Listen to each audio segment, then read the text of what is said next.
उत्तर प्रदेश के आगरा शहर में स्थित अकबर का मकबरा एक ऐसा मकबरा है जिसको बादशाह अकबर ने अपने जीवित रहते सन 1602 में बनवाना शुरू करवा दिया था, जिसको अकबर की मृत्यु के बाद उनके बेटे जहांगीर ने पूरा करवाया था।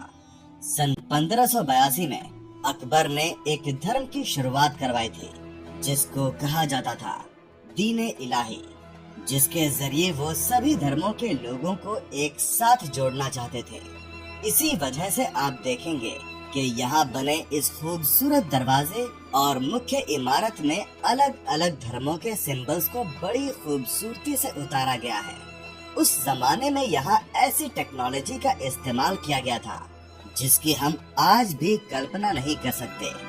यहाँ की कुछ दीवारों को ऐसे मटेरियल से बनाया गया था कि वो एक टेलीफोन की तरह काम किया करती थी, जिससे कि दो लोग दूर रहते हुए भी आपस में बात कर सकते थे।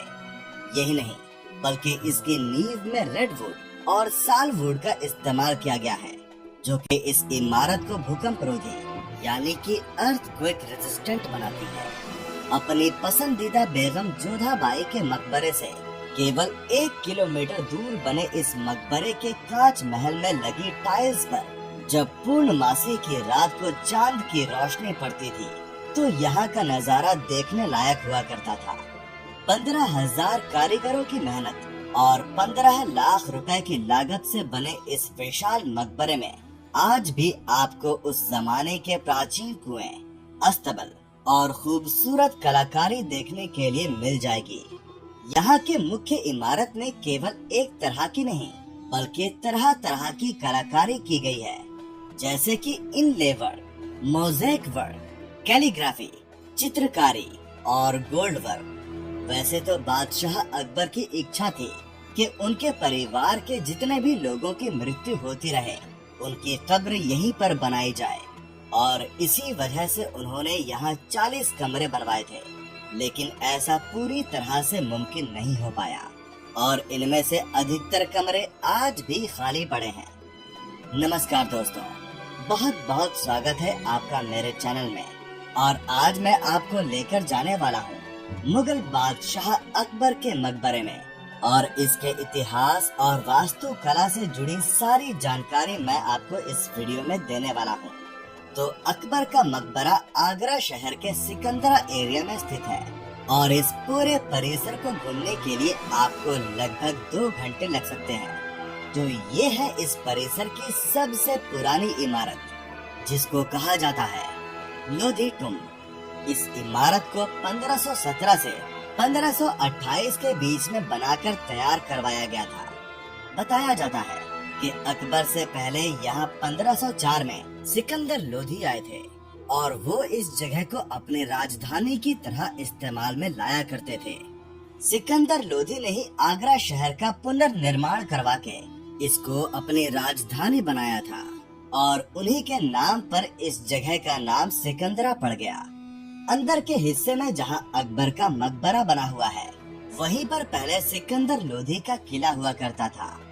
मैं आपको बताना चाहूँगा कि इस जगह से सिकंदर लोधी ने 1504 से लेकर 1517 तक शासन किया था और उनकी मृत्यु के बाद उनको कुछ समय के लिए इस इमारत में दफनाया गया था। लेकिन जब उनके बेटे इब्राहिम लोधी को गद्दी मिली तो उसने अपनी राजधानी यहाँ से दिल्ली शिफ्ट कर ली।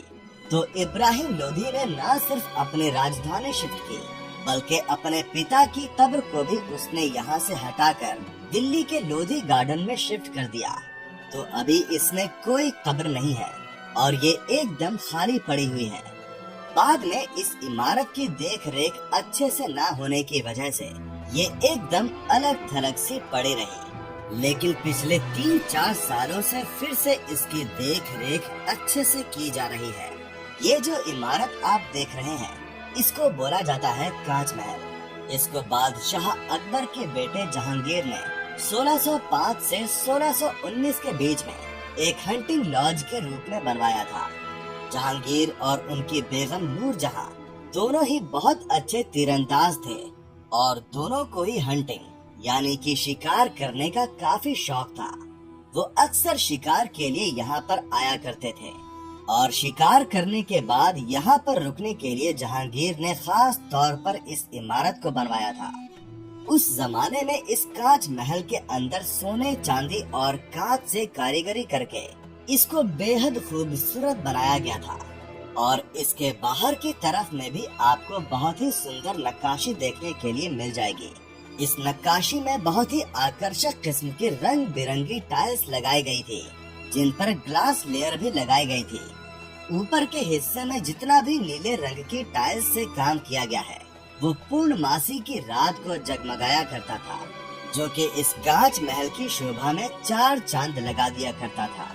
और क्योंकि इस इमारत को कांच का उपयोग करके इतना सुंदर बनाया गया था, इसी वजह से इसको कांच महल कहा जाने लगा।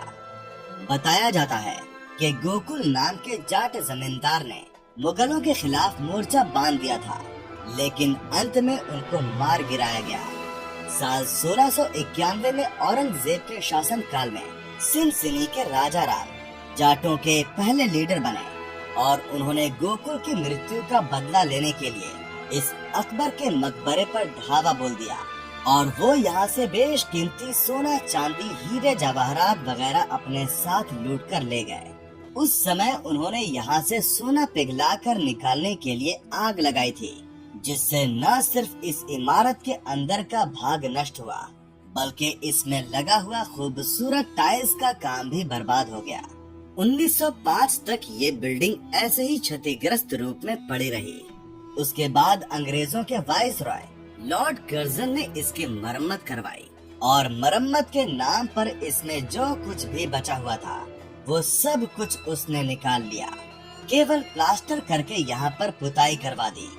इसीलिए आपको इस कांच महल के अंदर में अब केवल एक साधारण सा कमरा ही दिखाई देगा।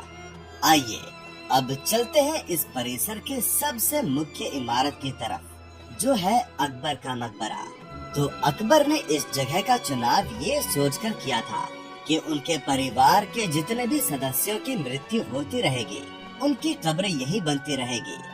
लेकिन ऐसा मुमकिन नहीं हो पाया और जितने भी बादशाह और उनके परिवार के लोगों की मृत्यु होती रही, उनकी कब्रें वही बनती चली गई। ये सामने में जो छोटा गेट आप देख रहे हैं, इसको कहा जाता है सलामी दरवाजा। इसकी 2 खासियत है। पहली ये कि इसको छोटा और इमारत के बाहर इसीलिए बनाया गया था जिससे कि इससे जो भी अंदर जाए वो सर झुकाते हुए जाए। इसकी दूसरी खासियत ये है कि यहाँ से आधा किलोमीटर अंदर एकदम सीधाई में अकबर की कब्र है, जहाँ से इस दरवाजे तक आने वाला हर इंसान दिखाई देता है, लेकिन इस दरवाजे से कब्र नहीं दिखाई देती है।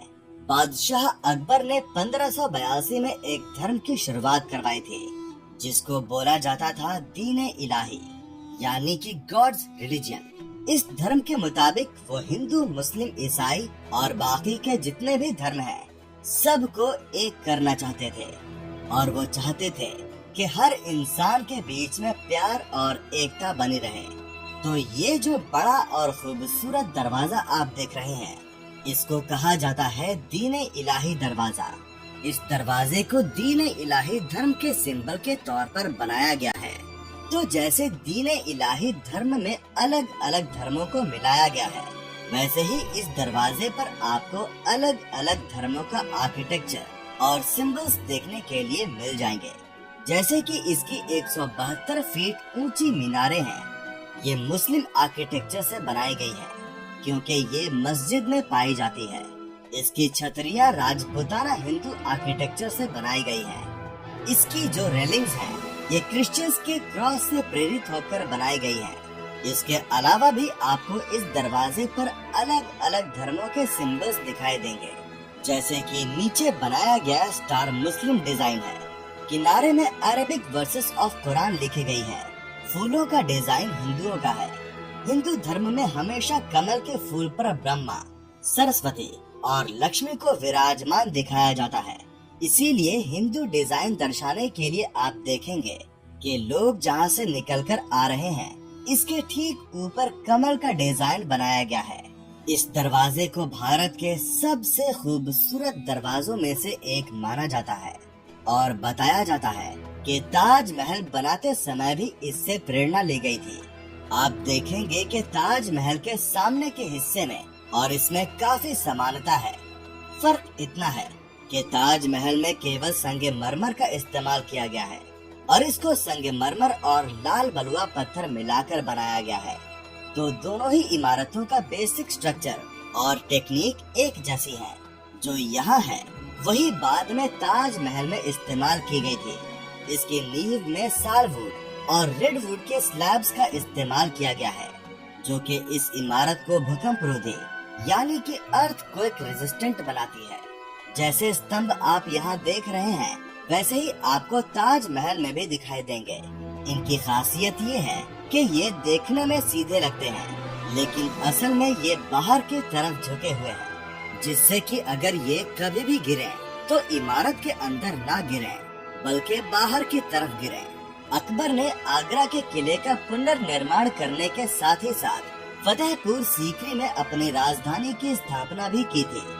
मैं बताना चाहूँगा कि अपनी मृत्यु के बाद बनाए जाने वाले इस मकबरे की योजना अकबर ने खुद ही बनाई थी और उसके लिए ये जगह भी उन्होंने खुद ही चुनी थी।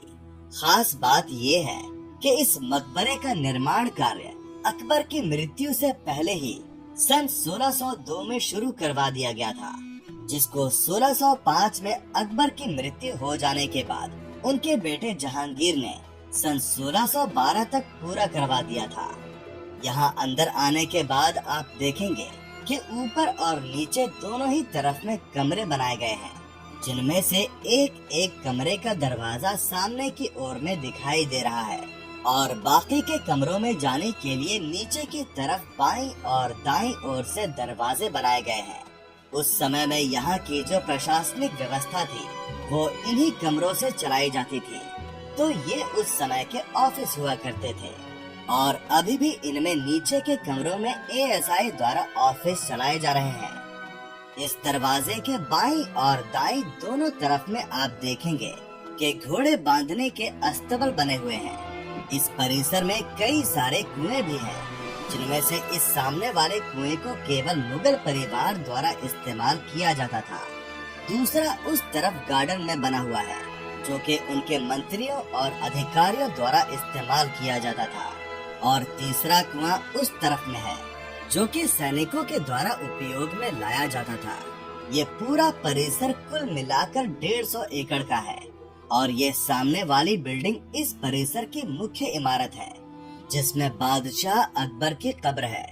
तो इसके चारों तरफ 25-25 एकड़ के 4 बगीचे बने हुए हैं, यानी कि यहाँ 100 एकड़ में बगीचे हैं और 50 एकड़ में बिल्डिंग बनी हुई है। यहाँ पर आपको काफी सारे हिरन और मोर भी देखने के लिए मिल जाएंगे। बताया जाता है कि मुगलों के समय में यहाँ गार्डन नहीं हुआ करता था, बल्कि यहाँ गुलाब की खेती हुआ करती थी। तो ये इमारत 5 मंजिल की है, इसीलिए इसको पंचमहल भी कहा जाता है। इसकी खासियत ये है कि ये चारों तरफ से देखने में एक जैसी लगती है, यानी कि ये सिमेट्रिकल रूप से बनाई गई है। तो इस इमारत की सुंदरता, सुरक्षा और सिमेट्री को ध्यान में रखते हुए इसके चारों ओर में बराबर की दूरी पर 4 दरवाजे बनाए गए थे, लेकिन अंदर आने और बाहर जाने के लिए केवल इसी दरवाजे को उपयोग में लाया जाता था। बाकी के 3 दरवाजे डमी हैं। इनमें से एक दरवाजा भरतपुर के जाट शासकों ने आक्रमण करके तोड़ दिया था। जहाँ तक आपको ये इमारत लाल पत्थर की दिखाई दे रही है, वहाँ तक इसको अकबर ने अपने जीते जी सन 1602 में बनवाना शुरू करवा दिया था। 1602 से 1605 के बीच, यानी कि 3 साल तक अकबर ने इस इमारत का निर्माण करवाया। लेकिन जब ये इमारत 4थी मंजिल तक पूरी हुई तो अकबर की तबीयत अचानक से बिगड़ गई और इलाज के दौरान आगरा फोर्ट में उनकी मृत्यु हो गई। बादशाह अकबर की आखिरी इच्छा ये थी कि उनकी मृत्यु भले कहीं भी हो, लेकिन उनको यहीं दफनाया जाए। इसीलिए उनको यहाँ दफनाया गया था और उसके बाद यहाँ की सबसे ऊपर वाली संगमरमर से बनी मंजिल और बाकी का जो बचा कुचा काम था, उसको अकबर के बेटे जहांगीर ने सन 1612 तक पूरा करवाया था। बताया जाता है कि उस समय इसको 15,000 कारीगरों ने मिलकर बनाया था, जिसमें कुल मिलाकर 15 लाख रुपए का खर्च आया था। जैसे कि दीन इलाही दरवाजे पर मैंने आपको दिखाया था कि उस पर अलग अलग धर्मों का आर्किटेक्चर मौजूद है, वैसे ही इस इमारत में भी आपको अलग अलग धर्मों का आर्किटेक्चर देखने के लिए मिल जाएगा। तो इसके बीच की 3 मंजिल जो खुली हुई दिखाई दे रही है, वो बुद्धिस्ट आर्किटेक्चर से बनाई गई है। जो छतरियां आपको दिखाई दे रही हैं, वो हिंदू राजपूताना आर्किटेक्चर है। यहाँ एक मीनार से दूसरी मीनार तक जो क्रॉस बनता हुआ जा रहा है, वो एक क्रिश्चियन डिजाइन है। ग्राउंड फ्लोर पर जो बहुत सारे दरवाजे आपको दिखाई दे रहे हैं, वो मुस्लिम आर्किटेक्चर है। सबसे ऊपर में जो मार्बल से बनी मंजिल है, वो जैन धर्म के अनुसार बनाई गई है। तो इस तरह से इस पूरी बिल्डिंग में किसी एक धर्म का आर्किटेक्चर नहीं है, बल्कि इसको कई सारे धर्मों के आर्किटेक्चर और डिजाइन को मिलाकर बनाया गया है। इस इमारत की सबसे ऊपरी मंजिल, जो कि संगमरमर से बनी है, उसको चंद्र महल या मून पैलेस भी कहा जाता है, क्योंकि ये चांद की रोशनी में चमकती है और देखने में बहुत खूबसूरत लगती है। उसके नीचे की 3 मंजिलों को हवा महल या विंड पैलेस कहा जाता है, क्योंकि ये हर तरफ से खुला हुआ है और जब यहाँ हवा चलती है तो सभी तरफ से अंदर आती है। अकबर की इच्छा ये थी कि उनको यहाँ अकेले दफन ना किया जाए, बल्कि उनके परिवार के बाकी लोगों की जैसे जैसे मृत्यु होती जाए, उनको भी यहीं लाया जाए और अकबर के चारों तरफ दफन किया जाए। तो अकबर की उसी इच्छा के हिसाब से इसको बनाया गया है, यानी कि बीच में वो कमरा है जहाँ अकबर की कब्र है और उसके चारों ओर के कमरे परिवार के बाकी लोगों के लिए। लेकिन अकबर की मृत्यु के बाद उनकी वो ख्वाहिश पूरी तरह से सफल नहीं हो पाई, क्योंकि अकबर के बाद कोई भी बादशाह यहाँ दफन नहीं हुए। केवल उनके परिवार के कुछ सदस्यों की कब्रें यहाँ मौजूद हैं और उन लोगों की कब्रों को सिर्फ 3 कमरों में रखा गया है। ये जो सामने में आप टैंक देख रहे हैं, ये उस जमाने का फाउंटेन टैंक है, जिसमें से फाउंटेन टूट चुके हैं और अभी सिर्फ टैंक रह गया है। आगे में इस तरह के और भी टैंक्स बने हुए हैं, जिनमें से कुछ में आपको अब भी फाउंटेन्स देखने के लिए मिल जाएंगे। मुगल काल में इन फुव्वारों को जब चलाया जाता था, तो न सिर्फ यहाँ का तापमान ठंडा रहता था, बल्कि यहाँ का नजारा भी देखने लायक होता था। जब ये टैंक भर जाता था, तो इसका पानी बाहर आता था और इन वाटर चैनल से होते हुए यहाँ बने बागीचे में पहुँच जाता था, जिससे इन बागीचों की सिंचाई भी हो जाया करती थी। यहाँ किनारे में जो आपको गोल आकार के दिखाई दे रहे हैं, इनको उस जमाने में मशाल टांगने के इस्तेमाल में लाया जाता था, जिससे कि रात के समय में यहाँ उजाला रह सके।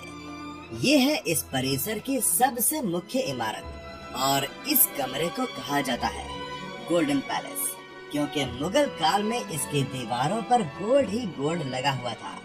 ये इस इमारत का सबसे खूबसूरत कमरा है और सिर्फ इसी कमरे में मुगल काल का असली लेकिन जला हुआ इंटीरियर आज भी देखने के लिए मिल जाएगा।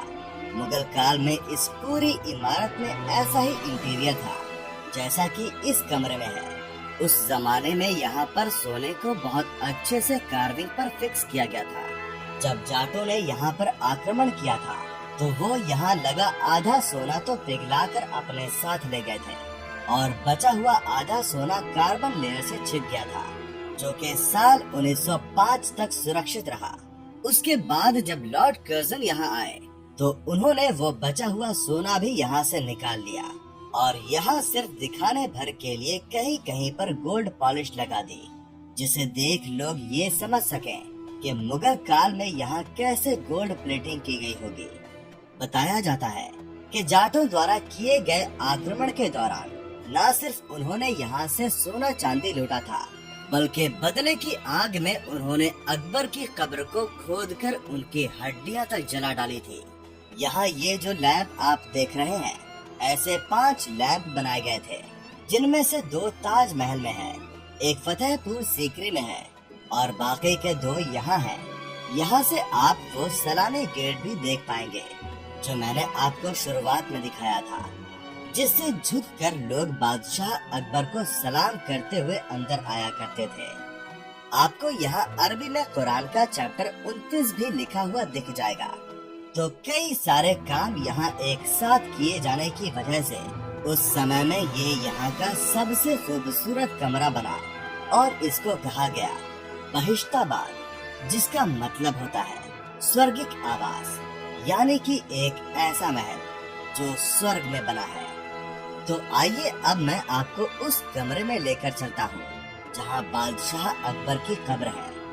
यहाँ से थोड़ा आगे चलने पर आपको एक गलियारा दिखाई देगा, जिससे होते हुए आप एक बड़े कमरे में पहुँच जाएंगे, जहाँ मौजूद है बादशाह जलालुद्दीन मोहम्मद अकबर की असली कब्र।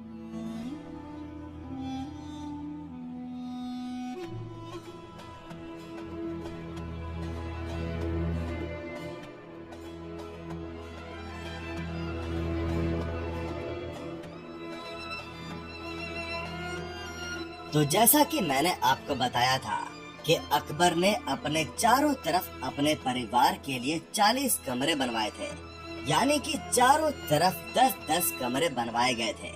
तो इन 40 कमरों में से केवल 3 कमरे ही इस्तेमाल में लाए जा सके, जिनमें से 2 बाईं ओर में है और एक इसके दाईं ओर में। इस सामने वाले कमरे में मुगल परिवार के 3 लोगों की कब्र है। जो बड़ी कब्र है वो अकबर की बड़ी बेटी शक्रुन्निसा की है, और बताया जाता है कि बाकी के दोनों कब्रें औरंगजेब के भाई दारा शिकोह के बच्चों की है। दूसरे कमरे में ये वाली जो कब्र आप देख रहे हैं, ये औरंगजेब की बेटी ज़ेबुन्निसा की है। इसमें और यहाँ की बाकी कब्रों में एक बड़ा जनरेशन गैप है, जिस वजह से इसका फ्लोर आपको साधारण सा दिखाई देगा, जबकि इसके बगल वाले कमरे में आपने देखा होगा कि जमीन पर भी खूबसूरत काम किया गया है। बादशाह अकबर के दाईं ओर वाले कमरे में भी 2 कब्रें मौजूद हैं, जिनमें से बड़ी वाली कब्र अकबर की छोटी बेटी आरम बानो की है। दूसरी कब्र जो आप देख रहे हैं वो जहांगीर की पहली पत्नी मान बाई के बेटे की है, जिसकी पैदा होते ही मृत्यु हो गई थी। ये जो डिजाइन आप देख रहे हैं, ये दूर से कुछ और पास से कुछ और ही नजर आता है। और ताजमहल पर भी आपको हूबहू ऐसा ही डिजाइन देखने के लिए मिल जाएगा। यहाँ ये ऊपर जाने का जो रास्ता आप देख रहे हैं, ये सरकार द्वारा 1984 से स्थायी रूप से बंद करके रखा गया है। ये जो चैम्बर आप देख रहे हैं, ये चारों तरफ खाली पड़े हुए हैं। जैसा कि मैंने बताया था कि अकबर ने यहाँ 40 कमरे बनवाए थे, जिनमें से कुछ ही इस्तेमाल किए गए। बाकी के ये सब वो हैं जो कभी उपयोग में नहीं लाए गए, क्योंकि इनमें कब्रें नहीं बन पाई। इन सभी को गोल्ड और जेम से सजाया गया था। तो जिनमें कब्र बन चुकी थी, उनके पार्टीशन लॉर्ड कर्जन ने छोड़ दिए, और जिनमें कब्र नहीं बनी थी, उनमें से ये मार्बल के पार्टीशन निकाल दिए गए। यही नहीं, बल्कि छत पर जितने भी सोने और बहुमूल्य रत्नों की कलाकारी की गई थी, उन्होंने उन सब को भी निकाल लिया, और उसके बाद साधारण सा प्लास्टर करके यह व्हाइट वॉश करवा दिया। तो ऊपर में भूरे रंग का काम पूरा लॉर्ड कर्जन ने करवाया था, और नीचे सफेद रंग का पेंट सरकार ने कई बार करवाया है, क्योंकि लोग यहाँ नाम लिख लिख कर दीवारें खराब कर देते हैं। इसकी जमीन पर भी आप देखेंगे कि साधारण सा लाल पत्थर लगा हुआ है। मैं आपको बताना चाहूँगा कि मुगल काल में ये पूरा मार्बल का हुआ करता था, और इस पर भी बहुत खूबसूरत काम किया गया था। लेकिन लॉर्ड कर्जन ने यहाँ से मार्बल हटवाकर यहाँ ये लाल पत्थर लगवा दिया। तो देखने में भले ही ये एक कॉरिडोर की तरह नजर आ रहा है, लेकिन उस समय में ये सारे अलग अलग कमरे हुआ करते थे। यहाँ की एक खास बात मैं आपको बताना चाहूँगा कि इन सभी खाली कमरों के बीच में खड़े होकर अगर आप ताली बजाते हैं, तो उसकी आवाज गूंजती है कुछ इस तरह से। तो आपको और ज्यादा इफेक्टिवली ऐसा इसीलिए क्योंकि इसके नीचे एक 7 फीट गहरा गड्ढा है। अकबर चाहते थे कि उनके परिवार से जिस किसी की भी मृत्यु होगी, उसकी 7 फीट की कब्र बना दी जाएगी इस पत्थर को उठाने के बाद। लेकिन ऐसा मुमकिन नहीं हो पाया और ये सभी कमरे खाली रह गए। उस जमाने में यहाँ ऐसी छत बनाई गई थी जो कि गाय और भैंस की खाद की हुआ करती थी। अभी इसको 400 साल हुए हैं। अगर इसको 1000 साल भी हो जाए तो इसका कुछ नहीं बिगड़ेगा, क्योंकि जब इस पर बारिश का पानी गिरता है तो ये और मजबूत हो जाती है। इसके अलावा आपको यहाँ पर साउंड रिफ्लेक्शन सिस्टम या फिर पुरानी कहावत है, आहिस्ता बोलो दीवारों के भी कान होते हैं, वो भी देखने के लिए मिल जाएगी। बाद में यहाँ के पार्टीशन, सरफेस और फ्लोरिंग सब निकाल लिए गए तो वो तकनीक डिस्कनेक्ट होकर खराब हो गई थी, जिसकी वजह से अभी इस पूरी बिल्डिंग में ये तकनीक काम नहीं करती है। लेकिन अभी भी कहीं कहीं पर आप इस तकनीक को इस्तेमाल कर सकते हैं और दीवारों के जरिए टेलीफोन की तरह बात कर सकते हैं। ये उस मटेरियल से बना हुआ है जिससे आज भी अगर आप अपना घर बना लेंगे तो उसमें भी टेलीफोन सिस्टम हो सकता है। तो इसमें इस्तेमाल में लाए जाने वाला मटेरियल हुआ करता था पान में खाने वाला चूना, मधुमक्खी का शहद और उड़द की सफेद दाल को मिलाकर उसकी लेई बनाई जाती थी और यहाँ पर लगाई जाती थी, जिससे यहाँ पर ये टेलीफोन सिस्टम बन जाता था। अगर आप में से किसी ने लखनऊ का बड़ा इमामबाड़ा देखा है तो उसमें भी ऐसी ही तकनीक का इस्तेमाल किया गया है। आइए अब मैं आपको इस परिसर में स्थित आखिरी चीज दिखा देता हूँ। तो जब भरतपुर के जाट शासक राजा राम ने यहाँ आक्रमण किया था तब उन्होंने इस दरवाजे को ध्वस्त कर दिया था और तब से ये ऐसे ही खंडहर हालत में पड़ा है। तो ये था आगरा में स्थित अकबर का मकबरा और इससे जुड़ा रोचक इतिहास और तथ्य। मैं आपको बताना चाहूँगा कि अकबर के मकबरे से लगभग 1 किलोमीटर की दूरी पर उनकी हिंदू राजपूत बेगम जोधाबाई का मकबरा भी है, जिसके ऊपर मैं एक वीडियो बना चुका हूँ। तो आप चाहें तो वो वीडियो भी जाकर देख सकते हैं। अगर आप चाहते हैं कि मैं किसी खास इमारत का वीडियो आपके लिए बनाऊं, तो उस जगह का नाम नीचे कमेंट करके जरूर बताइएगा। तो अगर आपको मेरा ये वीडियो पसंद आया हो तो इसको लाइक और शेयर करना मत भूलिएगा। और अगर आप मेरे चैनल पर नए हैं तो इसको सब्सक्राइब जरूर कर लीजिएगा। आपका बहुत बहुत धन्यवाद। आपका दिन शुभ रहे।